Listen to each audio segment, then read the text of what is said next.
Hello everyone, hope you're doing good. We'll learn how to delete Windows Update files in Windows 10, or I would say how to delete Windows Update files on Windows 11. The procedure, the steps will remain same. So here you need to search File Explorer, or if you can open it by clicking, that's fine. So once the File Explorer is opened, you need to go to this PC or my computer. Now in this PC, you will find the C drive where your operating system is installed.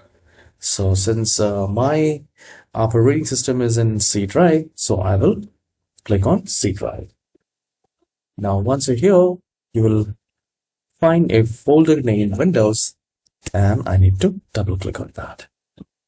Once you do a double click on this, there will be many folders, and here we are looking for a folder named software distribution, like that.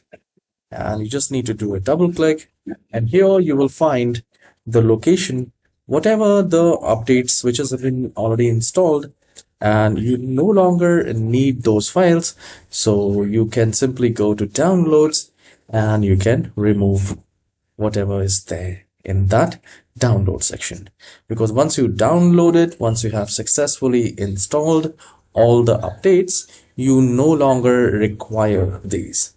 So in this manner, you will be able to free up a lot of space, and your if you have any Windows update issues, that will also be fixed.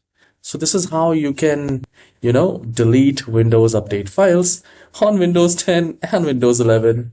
I hope you have enjoyed this very short tutorial, and if yes, please hit the like and subscribe, and please leave a comment if you have successfully done that. I'll see you in the next video. Have a wonderful day.